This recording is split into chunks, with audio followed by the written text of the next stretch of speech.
Realme GT Neo3 vs Redmi K50. It's a tough choice. When you see the title, you know exactly what we are going to do in this article.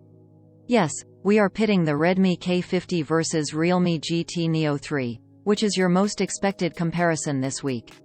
This article can also be used as a review for the Realme GT Neo3, as we will be comparing every aspect of the two phones. I believe that after reading this article, you will not be confused as to which phone to buy. Realme GT Neo3 vs Redmi K50, design and display. I don't think anyone would buy either of them because of their design. They both look equally bad to my eyes. If the Redmi K50 just has an ugly-looking camera module, then the Neo3 is just too boring with its Realme-style back cover. Except for the color, they both look similar. The purple Neo3 we have is the main color recommended by Realme.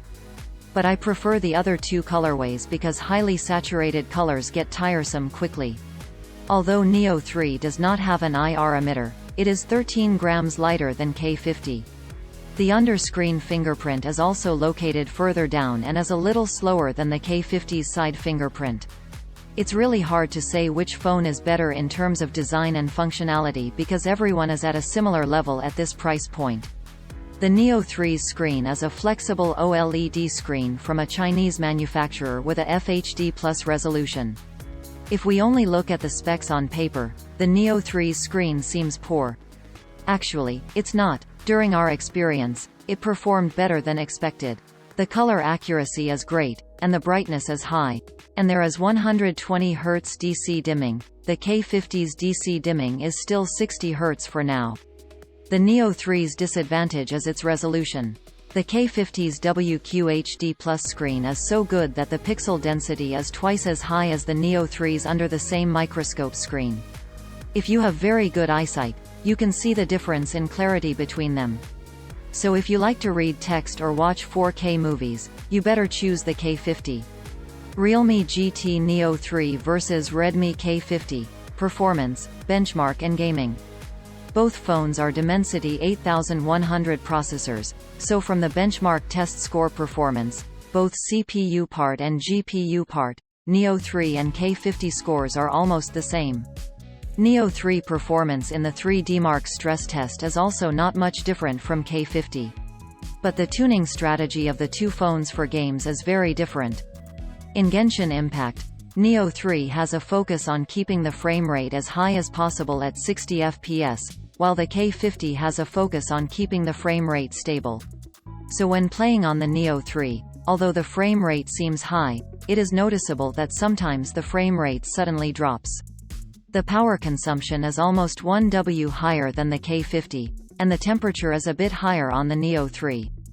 And both phones performed similarly in Bright Ridge. The average frame rate looks a little better on the GT Neo3, but the fluctuating frame rate makes the gaming experience not so good. After the PUBG China version update, K50 and Neo3 are now able to turn on HD graphics and 60 FPS. However, the global version still only runs at HD graphics 30 FPS. Here's the good news. Neo3 can use the frame interpolation chip to make the game frame rate higher and more stable, with lower power consumption. The bad news is that this feature can only be used in 20 games, and most of them are Chinese games. This feature will also increase your control latency, and I don't recommend it for competitive games. So in short, if you play mainly Genshin, choose Neo3. Otherwise, you'd better choose K50. Realme GT Neo3 vs Redmi K50, cameras. The Neo3's main camera is IMX766, a flagship-level main camera. Compared to the K50's IMX582, it is just too far behind. Some people like more realistic colors, others like more eye-pleasing colors. Color preferences differ from person to person, so I won't judge. But the Neo3's dynamic range performance is superb, making its photos look much better than the K50. Especially at night, Neo3 is much better than the K50. Even when the shooting environment is even darker, with almost no light, the Neo3 can at least see what is being shot. The difference in the photo interface is even more significant. I can't believe these two phones are at the same price point. The only advantage of the K50's main camera is that when the light is good, the sharpness will be a little higher than the Neo 3. But compared to the Neo 3's huge dynamic range advantage, the difference in sharpness is negligible. Since it is a new phone, Neo 3 also inevitably has some problems. Backlighting scenes in the center of the photo of the purple fringing issue are very serious. The Neo 3's ultra-wide camera still performs better, and it still has the advantage of a better dynamic range. The noise and sharpness of night shots in auto mode are better than the K50. But the dynamic range algorithm, that exceeds the limits of the sensor in night mode, makes the edges of the photo turn red, which makes it like a scene from a horror movie. The macro camera is probably the only lens where the K50 can beat the Neo 3. The K50 focuses closer than the Neo 3 and has better clarity. And the Neo 3's photos will have barrel distortion. You can see the monitor's border turn into a curve. I was happy when I saw that Neo 3's main camera supports 4K 60 FPS recording.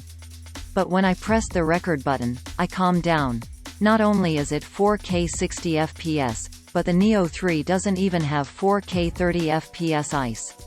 Compared to the K50, the footage is very stable, and the dynamic range is better with the K50. And sometimes the Neo 3's light metering system seems to be a little problematic. Neo 3's video shooting is even worse with its ultra-wide camera. Although the dynamic range is a little better, the sharpening effect is too heavy, resulting in very unrealistic shots. The purple fringing issue in the upper right corner is also much worse. So if you like recording, I would definitely recommend you to buy K50. Realme GT Neo3 vs Redmi K50, battery and charging. In our unboxing video, we tested the charging speed of the Neo 3 150W version. It's very fast. If you plot it as a line graph, this is what it looks like. The charging speed is much faster than the K50, but the strength of the K50 is its long battery life. This time we are going to do a battery life drain test. We simulated each scene of the user's daily use, adding video calls and video recordings, and other scenes that are close to daily use. Then we watched online videos until the battery ran out. We did not turn on any performance mode, connect to Wi-Fi, and we only chose medium graphics for the game. We created a graph of the results because of time constraints.